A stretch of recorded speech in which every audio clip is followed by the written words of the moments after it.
और चलिए आगे बढ़ते बात अब करेंगे अब भूकंप की। देखिए भूकंप के झटकों से एक बार फिर से मेघालय थर्रा उठा है। म्यांमार में भूकंप का केंद्र था और 100 किलोमीटर की गहराई में केंद्र था। नॉर्थ ईस्ट के कई राज्यों में महसूस किए गए भूकंप के झटके। भूटान में भी 3.1 तीव्रता का भूकंप आया है।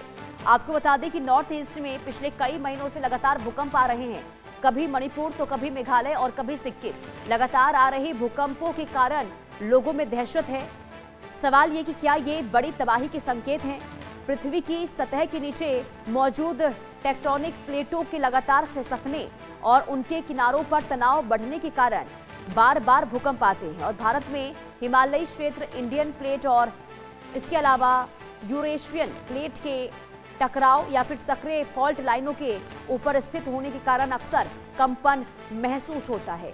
और एक बार फिर से बार बार नॉर्थ ईस्ट में भूकंप आना क्या कोई बड़े खतरे का अलर्ट तो नहीं है? क्योंकि इससे पहले भी मेघालय में भूकंप आ चुका है, इस बार भी भूकंप आया।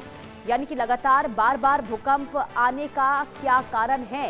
क्या छोटे छोटे भूकंप बड़ी तबाही का संकेत दे रहे हैं? क्या आने वाले दिनों में बहुत बड़ा नुकसान हो सकता है भूकंप के लिहाज से? क्योंकि देखिए भूकंप बार बार आना, कई विशेषज्ञ ये भी बताते हैं कि ये जो छोटे छोटे भूकंप हैं ये बड़े भूकंप के आने का संकेत देते हैं। और म्यांमार में, सिक्किम में बार बार भूकंप आना, आखिर क्या वजह है?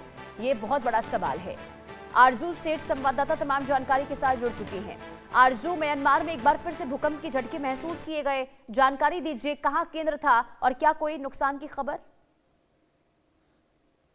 जी देखिए, एक बार फिर से भूकंप के झटके जो है वो म्यांमार में महसूस किए गए हैं। और अगर हम इसके मैग्नीट्यूड की बात करते हैं तो 3.7 इसकी तीव्रता जो है वो रेक्टर स्केल पर नापी गई है। फिलहाल समय की बात करें तो लगभग 2:40 का वो समय था जब ये भूकंप के झटके जो है वो म्यांमार में महसूस किए गए।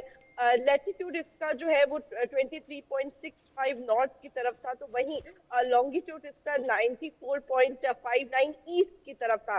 और यहीं अगर इसके डेप्थ की बात करते हैं तो 100 मीटर की डेप्थ जो है अब वो इसकी नापी गई है। यानी कि काफी अंदर ये भूकंप के झटके जो है वो महसूस किए गए हैं। और इसी वजह से अगर हम इसका मैग्नीट्यूड भी देखते हैं तो 3.7 रेक्टर स्केल पर इसको दर्ज किया गया है। यानी कि बहुत ज्यादा इफेक्ट जो है वो देखने को नहीं मिला है, क्योंकि गहराई भी ज्यादा थी और मैग्नीट्यूड भी जो है वो कम है।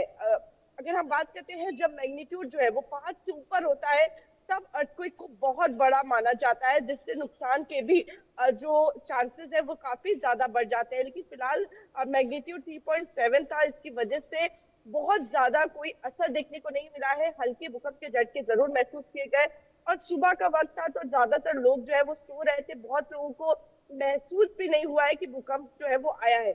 लेकिन म्यांमार में लगातार भूकंप के झटके आ रहे हैं, जिसकी वजह से लोग जो है वो काफी ज्यादा चिंतित है कि आखिर ऐसा क्यों हो रहा है, लगातार भूकंप के झटके क्यों महसूस किए जा रहे हैं। जी लेकिन आरजू, नॉर्थ ईस्ट के अलग अलग राज्यों में अगर बार बार भूकंप आ रहा है तो विशेषज्ञ इसे लेकर क्या बता रहे हैं? क्या ये नॉर्मल प्राकृतिक स्थिति है या फिर ये कोई आने वाले बड़े खतरे को लेकर भी संकेत दे रहा है?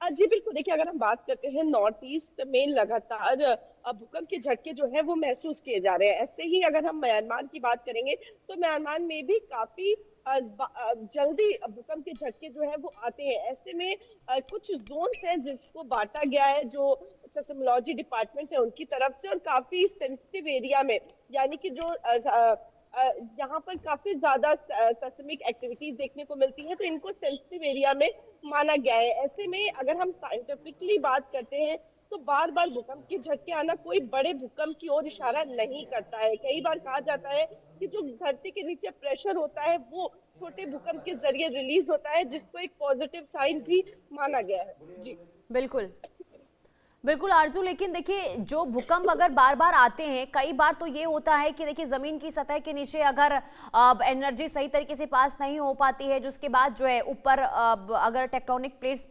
टकराते हैं तो इसका असर जमीन के सतह के ऊपर होता है। लेकिन बार बार अलग अलग हिस्सों में भूकंप आना, अब ये विशेषज्ञ इसे क्या मानते हैं? क्योंकि देखिए कई बार ऐसा होता है कि बड़े भूकंप आने के पहले ये छोटे छोटे भूकंप जो हैं वो इस तरीके से स्थिति बनाते हैं, उनकी हलचल देखने को मिलती है। लेकिन अगर हाल के दिनों की अगर हम बात करते हैं तो कई ऐसे राज्य हैं, खास करके अगर हम चीन की बात चीन की, तो चीन में जो भूकंप महसूस किए गए उसका असर देखिए भारत में भी कई राज्यों में हुआ है। लेकिन अगर हम नॉर्थ ईस्ट के अलग अलग हिस्सों की बात करते हैं तो वहां पर भूकंप आना, ये क्या माना जाए कि वहां पर भूकंप एक नॉर्मल सी चीज है, या फिर ये माना जाए कि स्थिति इससे आने वाले दिनों में बहुत ज्यादा गंभीर हो सकती है? अच्छा देखिए, अगर हम बात करते हैं जो रीजन हिमालयन रीजन के अंदर आते हैं या फिर हिमालयन के आसपास आते हैं, उनमें काफी ज्यादा सेस्मिक एक्टिविटीज जो है अब वो देखने को मिलती है, जिसकी वजह से वहां पर ज्यादा ही अर्थक्वेक जो है या ये कहे भूकंप के झटके जो है वो महसूस किए जाते हैं। ऐसे में लोगों को अगर हम बात करें तो पैनिक करने की जरूरत नहीं है। ऐसे हालातों में लोग भी अब काफी ज्यादा अवेयर हो गए हैं, बेहतर तरीके से समझते हैं कि क्या डू है क्या डोंट्स है और क्या करना चाहिए, किस तरीके से हैंडल करना चाहिए। और कहीं ना कहीं काफी ज्यादा लोग जो है अब वो पॉजिटिवली और रिस्पॉन्सिबली जो है रिस्पॉन्ड करते हैं। ऐसे में घबराने की जरूरत नहीं है। अगर भूकंप का झटका आता है तो आपको कई बार घर से बाहर निकलकर खाली जगह पे खड़े हो जाना है और ऐसे में अपनी सुरक्षा जो है वो सबसे पहले देखिए, क्योंकि देखिए भूकंप के झटके से कोई नहीं मरता है, लेकिन जो भूकंप के झटके के जरिए जो बिल्डिंग्स गिरती हैं, जो पोल गिरते हैं, पेड़ गिरते हैं, उनकी वजह से मौतें जो है वो होती हैं। और ऐसे में आपको उसी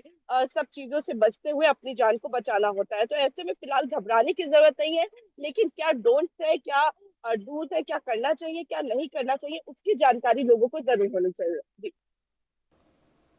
बिल्कुल आरजू, और खास करके देखिए हालात इसलिए भी बहुत ज्यादा चिंता के बने हुए हैं, क्योंकि देखिए ये जो आप जानकारी दे रहे हैं कि देखिए भूकंप छोटे छोटे जो होते हैं इससे हालात ज्यादा खराब तो नहीं होते हैं, क्योंकि 5 दशमलव से ज्यादा की तीव्रता के भूकंप होते हैं तो वो बहुत ज्यादा देखिए नुकसानदायक होते हैं।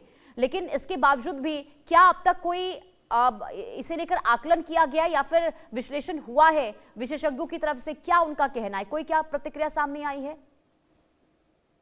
जी बिल्कुल, देखिए हर एक जो भूकंप का झटका होता है उसको लेके आकलन जो है वो सेस्मोलॉजी डिपार्टमेंट की तरफ से किया जाता है। सभी उनके पास मॉनिटरिंग सिस्टम्स होते हैं, उनका अपना मॉनिटरिंग रूम होता है जहां पर हर एक भूकंप के झटके को मॉनिटर किया जाता है कि आखिर कितना इसका कहाँ पर केंद्र था, कितना इसका इम्पैक्ट जो है वो देखने को मिला है।